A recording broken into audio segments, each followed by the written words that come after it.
था आपका अभी क्लासेस डाउट्स में, और आपका प्रश्न है कि अंतर्राष्ट्रीय व्यापार के प्रमुख आधारों का विवरण दीजिए। आइए लिखते हैं। अंतर्राष्ट्रीय व्यापार के 5 प्रमुख आधार निम्नलिखित है। पहला क्या है? राष्ट्रीय संसाधनों में भिन्नता। जैसे भौगोलिक संरचना, सॉरी यहाँ भौ होगा, ठीक है, भौगोलिक संरचना, खनिज संसाधन और जलवायु। तो ये सब किस में? पहला वाला हमारा, ठीक है ना।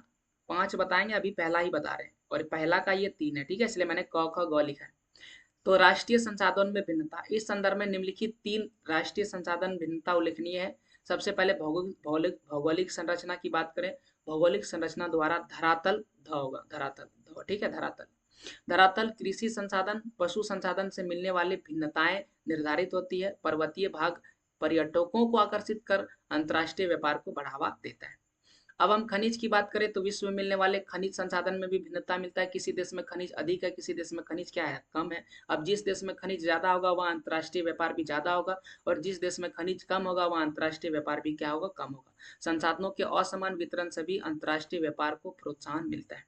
किसी देश की जलवायु जलवायु दशाएं भी उस देश में उत्पादित वस्तुओं की विविधता को सुनिश्चित करती है, जिससे अंतर्राष्ट्रीय व्यापार को क्या मिलता है? बल मिलता है। तो अभी मैंने आपको एक ही बताया है, और 4 सुन लीजिए।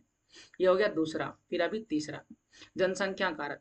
विश्व के विभिन्न देशों में जनसंख्या का आकार, वितरण तथा उसकी विविधता अंतर्राष्ट्रीय व्यापार की वस्तुओं के प्रकार तथा मात्रा को प्रभावित करता है। कैसे? यहाँ पर दोनों सुन लीजिए। सांस्कृतिक कारक, विभिन्न देश में मिलने वाली अलग अलग सांस्कृतिक कला तथा हस्तशिल्प के भिन्नता भी विभिन्न रूप मिलते हैं। विभिन्न देश उत्तम कोटि के हस्तशिल्पों के उत्पाद की विश्व विश्व में पर्याप्त मांग रहती है। जनसंख्या का आकार भी, सघन जनसंख्या घनत्व रखने वाले देशों में आंतरिक व्यापार अधिक तथा बाह्य व्यापार कम होता है।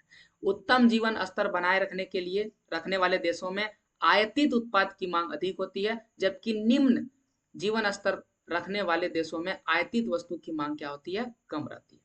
अब आता है आर्थिक विकास की व्यवस्था की बात करते हैं। किसी देश की अगर हम आर्थिक विकास की अवस्था से उस देश के व्यापार की वस्तुओं का प्रकार निर्धारित होता है।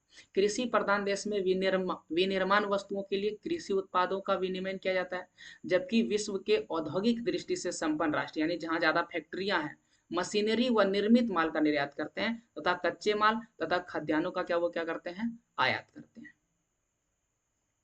अब हम लोग चौथा और पांचवा देख लेते हैं। देखिए, विदेशी निवेश की सीमा, ऐसे विकासशील देश जिसके पास खनन, भारी अभियांत्रिकी तथा बागवानी कृषि आदि के विकास के लिए पूंजी का अभाव है, उन देशों में विदेशी निवेश व्यापार बढ़ावा देता है। विश्व के औद्योगिक राष्ट्र विकासशील राष्ट्रों में पूंजी प्रधान उद्योग की स्थापना करते हैं तथा इसके बदले में वो अपने देश के लिए खाद्य पदार्थों, खनिजों का आयात सुनिश्चित करते हैं। इसके अलावा अपने उद्योगों में निर्मित उत्पादों के लिए देश व विदेश में बाजार निर्मित करते हैं। पांचवा क्या है? परिवहन। आपको पता है परिवहन कितना महत्वपूर्ण है, किसके लिए?